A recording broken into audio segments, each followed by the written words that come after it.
नमस्ते एवरीबॉडी। आज की मेरी एजुकेशनल वीडियो का टॉपिक है can a blind society survive.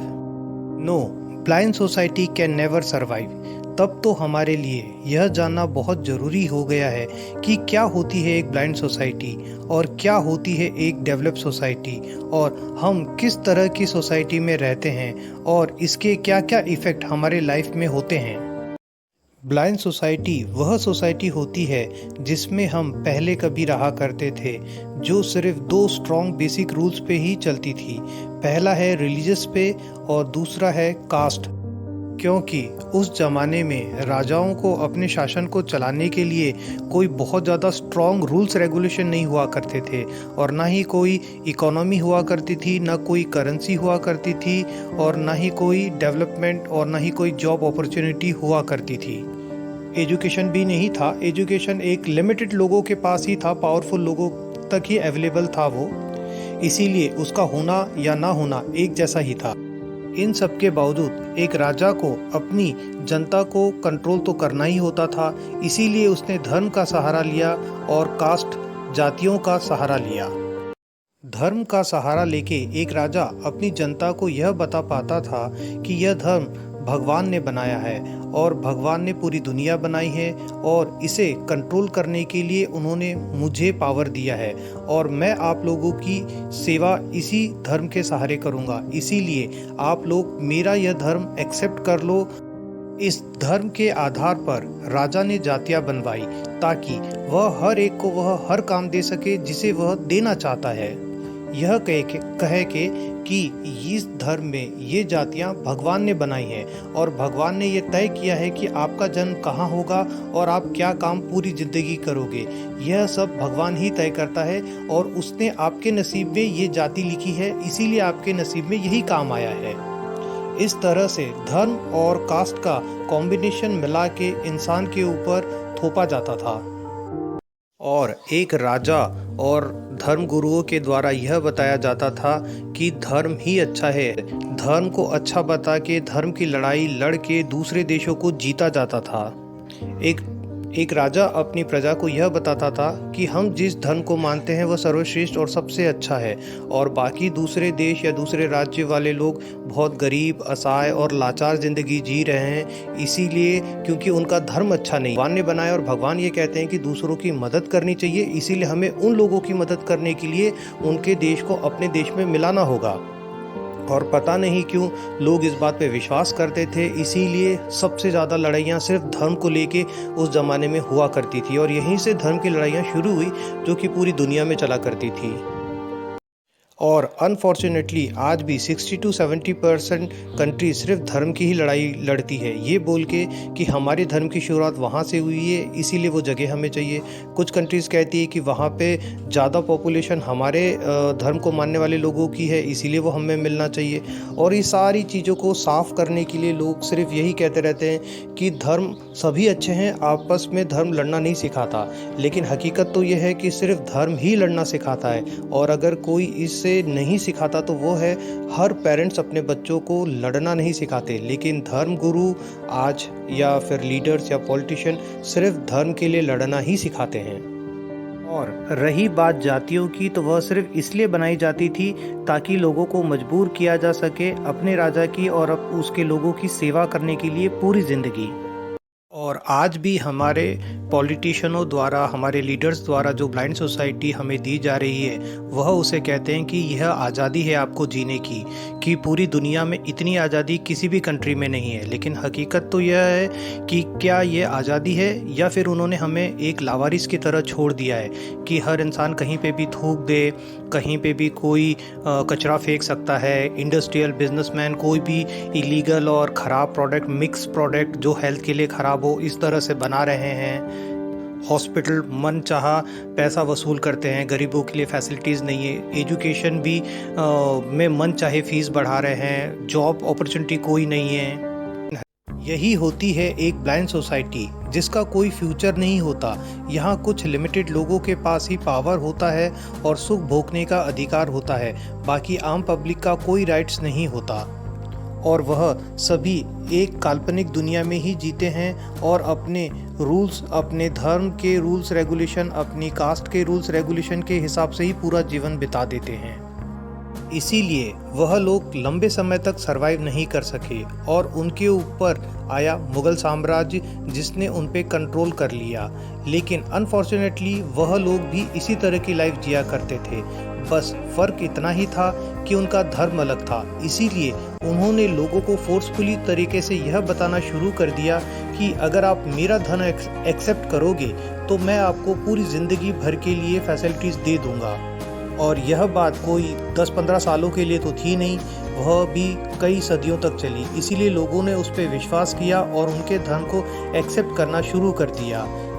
लेकिन अनफॉर्चुनेटली वह लोग भी लंबे समय तक सरवाइव नहीं कर सके, क्योंकि उन्होंने भी अपनी पब्लिक को एक ब्लाइंड सोसाइटी ही दी। और हम जानते हैं कि एक ब्लाइंड सोसाइटी कभी भी लंबे समय तक सरवाइव नहीं कर सकती। और उनके ऊपर कंट्रोल किया ब्रिटिश एम्पायर ने, जो कि एक डेवलप्ड सोसाइटी थी।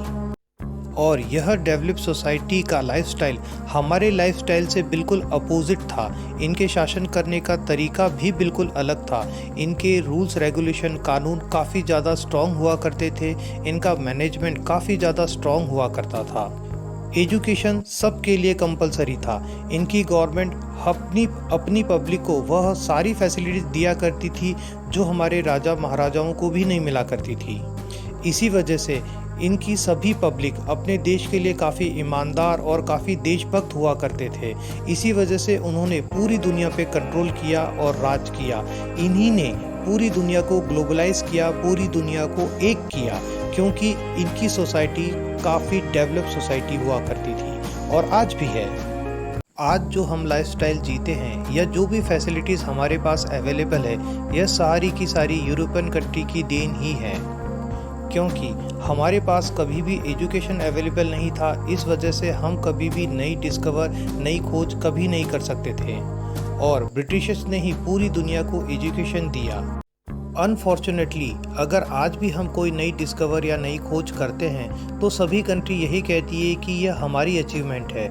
लेकिन हकीकत तो यह है कि हमें यह कभी नहीं भूलना चाहिए कि हमने जो भी डिस्कवर किया है यह हमें उस एजुकेशन की वजह से मिला है जो हमें ब्रिटिशर्स ने दी है। क्योंकि कोई भी ब्लाइंड सोसाइटी के द्वारा दी गई हुई कास्ट या रिलीजियस के दम पे कोई भी नई खोज कभी नहीं की जा सकती, क्योंकि वह सारी काल्पनिक चीज़ें हैं। यह सारी चीज़ें पॉसिबल है एजुकेशन के ऊपर, साइंस के ऊपर, और यह सारी चीज़ें हमें ब्रिटिशर्स के थ्रू ही मिली है। लेकिन अफसोस तो इसी बात का है कि हमें आज भी यही बताया जाता है कि यह हमारे कंट्री का हमारा अपना अचीवमेंट है, जो कि सच नहीं है। क्योंकि हम कहीं ना कहीं आज भी हम अपनी उसी ब्लाइंड सोसाइटी में ही रहते हैं और हमें अगर इससे बाहर आना है तो हमें दुनिया को समझना होगा हमें हमारे डायरेक्शन को कि हम किस डायरेक्शन में बढ़ रहे हैं। कहने के लिए तो हम आज़ाद हो गए, लेकिन हकीकत तो यह है कि हम कभी आज़ाद थे ही नहीं और ना ही अभी हुए हैं। हम जैसे हमारी कंट्री पहले बहुत अमीर हुआ करती थी, लेकिन तब भी आम पब्लिक तो वही गरीब, भूखी और लाचार थी और आज भी ऐसी ही है। क्योंकि आज भी यहाँ 80% लोगों की सैलरी 1 लाख रुपए से कम है और उसमें से 60% लोगों की सैलरी 50,000 से कम है और उसमें से 50% लोगों की सैलरी 25,000 से भी कम है। तो कहने का ये मतलब है कि आम पब्लिक आज भी बहुत गरीब, भूखी और लाचार है। इन्हीं सब प्रॉब्लम को दूर करने के लिए आज भी हमारे लीडर्स हमें 5-10 रुपये का राशन दे देते हैं, कुछ फ्री की चीज़ें दे देते हैं ताकि हम उन्हें इलेक्शन में जिता सकें, और उनसे कभी ये क्वेश्चन नहीं करें कि इतना करप्शन, इतना दुख हमारी लाइफ में क्यों लिखा गया है, हमें क्यों आज भी अपने धर्म और रिलीजियस को, कास्ट को ही मानना पड़ता है, क्यों हमें आज भी अगर कोई गवर्नमेंट सर्विस या गवर्नमेंट फैसिलिटीज़ चाहिए तो हमें अपनी कास्ट और रिलीजियस को ही फर्स्ट प्रायोरिटी दी जाती है। क्यों आज भी हमारे पास एजुकेशन इतना फ्रीली अवेलेबल नहीं है। आज भी वही हज़ारों साल पहले की ज़िंदगी जी रहे हैं जैसे कि हमारे राजा महाराजाओं ने हमें एक रिलीजियस और कास्ट वाली ब्लाइंड सोसाइटी दी थी। और अगर हमारे लीडर्स हमें यही लाइफ देंगे तो इसका नतीजा हमारी कंट्री की बर्बादी ही होगा, क्योंकि कोई भी कंट्री अपने रिलीजियस और कास्ट के दम पे कभी डेवलप नहीं कर सकती। इसका सच्चा उदाहरण है श्रीलंका और अफगानिस्तान। जैसा कि हम सभी जानते हैं कि अफगानिस्तान में तालिबान का कब्जा कुछ 4-5 दिन के अंदर ही हो गया। वहीं पे अगर कंपैरिजन की जाए यूक्रेन के साथ, तो यूक्रेन पे आज भी रशिया कंट्रोल नहीं कर पाया, जबकि उस लड़ाई को 3 महीने से ज़्यादा हो गया। और उसका कारण सिर्फ यही है, एक डेवलप सोसाइटी और एक अनडेवलप, एक ब्लाइंड सोसाइटी। जो कि अफगानिस्तान एक ब्लाइंड सोसाइटी थी और वहीं पे यूक्रेन एक डेवलप सोसाइटी है। इसीलिए डेवलप सोसाइटी के कंपैरिजन में ब्लाइंड सोसाइटी कभी सरवाइव नहीं कर सकती। इसीलिए हमें भी अपनी गवर्नमेंट से दान नहीं चाहिए, मजबूर वाली ज़िंदगी नहीं चाहिए। हम भी चाहते हैं कि हमारी गवर्नमेंट हमें अच्छा एजुकेशन, अच्छी हेल्थ दे, ताकि हम इस लायक बन सके, जो भी चीज़ हमें चाहिए उसे हम खरीदने के लायक बन सके और अपनी गवर्नमेंट को एक अच्छी सर्विस दे सकें और अपने देश को डेवलपमेंट की तरफ बढ़ा सकें। क्योंकि कहीं ना कहीं यह बात भी सही है कि जिनसे ब्रिटिशर्स से हमें जो लाइफ मिली है, जो अचीवमेंट, जो डेवलपमेंट मिला है, उसमें हज़ारों गलतियां भी है। जिस तरह से हम आज अपनी नेचुरल चीज़ों को भूलकर हाइब्रिड खाने के ऊपर ज़्यादा डिपेंड हो गए हैं, हमारी अपनी लाइफ एक मैकेनिकल लाइफ बन गई है। हम सारे इंसान मशीनी लाइफ में इन्वॉल्व हो गए हैं। कहीं ना कहीं हम जिस तरह से पहले नेचर के साथ जीते थे, वह सारी चीज़ें हम भूल चुके हैं। इस हाईटेक लाइफ में हम एक मशीनी लाइफ और हाइब्रिड खाने के साथ ही जिंदा हैं। लेकिन अभी भी बहुत कुछ बचाने और करने के लिए बचा हुआ है। अगर हम सही डायरेक्शन में अपना एजुकेशन दें और सही डायरेक्शन में सोचें या करें, एक कदम बढ़ाएं, तो हम इन सभी चीज़ों को ठीक कर सकते हैं। ज़रूरी नहीं है कि वही सोसाइटी डेवलपमेंट को हमेशा आगे ले जाए जिसने हमें बेसिक चीज़ें दी हैं। हम भी इस चीज़ को कहीं ना कहीं कुछ गलतियों को सुधार के सही कर सकते हैं और हमें इसी डायरेक्शन में सोचना और आगे बढ़ना चाहिए। हमें बस अपनी गवर्नमेंट का, हमारे लीडर्स का साथ चाहिए, ना कि उनके द्वारा दी गई हुई ब्लाइंड सोसाइटी चाहिए। क्योंकि सही तो यह है कि आज भी हम इलेक्ट्रिक, पानी, रोड, जॉब, एजुकेशन, हेल्थ, इन सब से जूझ रहे हैं और फॉलो कर रहे हैं रिलीजियस और कास्ट को। इन्हीं सब बातों का नतीजा यह होता है कि उनके द्वारा बताई हुई कोई भी बात पे हम यकीन कर लेते हैं और उनके द्वारा दी गई हुई इस लाइफ में सरवाइव करते रहते हैं।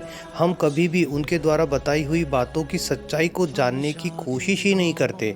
इसी वजह से हमारी प्रॉब्लम्स बहुत ज़्यादा बढ़ जाती है, क्योंकि अगर हम किसी भी प्रॉब्लम को समझेंगे ही नहीं तो उसे कभी सॉल्व ही नहीं कर पाएंगे। और इसी वजह से हम ऐसी ही लाइफ जीते रहते हैं। हमें पता ही नहीं चलता कि दुनिया कितनी आगे निकल गई हमसे, हम कितना पीछे हैं उनसे और किस तरह से हम उनसे कम्पीट कर सकते हैं, किस तरह से उनकी बनाई हुई दुनिया में जो गलतियां हैं उसे हम सुधार सकते हैं। इन सब बातों से हम बिल्कुल अवेयर ही नहीं होते हैं।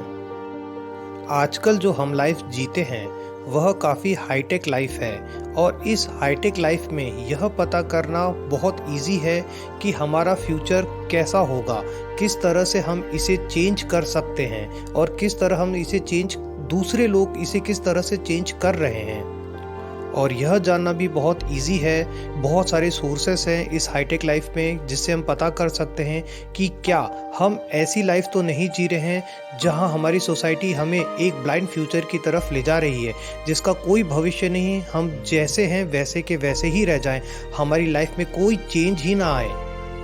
हमें सबसे पहले यही पता करना चाहिए।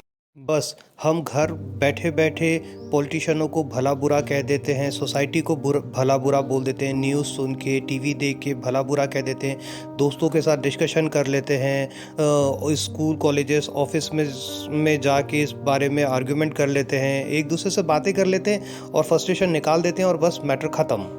लेकिन सीरियसली हम कभी ये नहीं सोचते कि हम इसे कैसे ठीक कर सकते हैं, क्योंकि आफ्टर ऑल हम भी एक इंसान हैं, हम भी कहीं फंसे हुए इंसान नहीं हैं, हम भी बन सकते हैं। बस हमें बहुत ज़्यादा नॉलेज गेन करने की ज़रूरत होती है। लेकिन अनफॉर्चुनेटली 98% लोग सिर्फ इसी लाइफ को एक्सेप्ट कर लेते हैं, ये सोच के कि ये हमारी मजबूरी है, हम इसी कंट्री में हैं, हमारी सोसाइटी ऐसी ही है और हमें इसी में सर्वाइव करना है, और उसे एक्सेप्ट करके बस चलते रहते हैं, जीते रहते हैं। लेकिन इम्पॉर्टेंटली 2% लोग इस पे आर्ग्यूमेंट करते हैं, डिस्कशन करते हैं सीरियसली और इसे सुधारने की भरपूर कोशिश करते हैं। इन 2% में 60 to 70% स्टूडेंट होते हैं, यंगस्टर होते हैं जो काफ़ी अग्रेसिवली, काफ़ी इफ़ेक्टिव वर्क करते हैं अपने उस टाइम पे। लेकिन अनफॉर्चुनेटली इस ब्लाइंड सोसाइटी में कहीं ना कहीं वह भी इतने उलझ जाते हैं फाइनेंशियली, और घर की कंडीशंस और बहुत सारी प्रॉब्लम्स उनके सामने आ जाती है, तो वो भी सोचते सोचते अपने उस सपने को छोड़ देते हैं। लेकिन कहीं ना कहीं वो सपना उनके अंदर जिंदा होता है कि हम किसी की हेल्प करें, हम कुछ तो परिवारों को बदल सके, हम कुछ तो डेवलपमेंट ला सके अपनी लाइफ में, दूसरों की लाइफ में। और मैं चाहता हूं कि मुझे सिर्फ वही लोग मिले उन्हीं 2% में से, क्योंकि आज भी हमारे कंट्री में ये 2% पॉपुलेशन नियर अबाउट 3 करोड़ होती है, और ये काफ़ी बड़ा फिगर होता है। इस फिगर के 50% लोग भी अगर साथ चलें, एक दूसरे का साथ दें, तो सिर्फ एक कंट्री नहीं, पूरा वर्ल्ड बदला जा सकता है। बस इम्पॉर्टेंट है एक दूसरे को ढूंढने की, एक दूसरे का साथ देने की।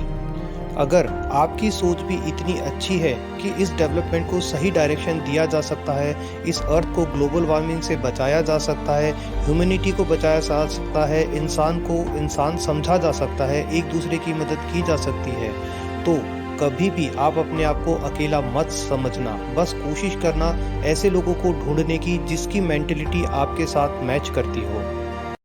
I'll always be there for you.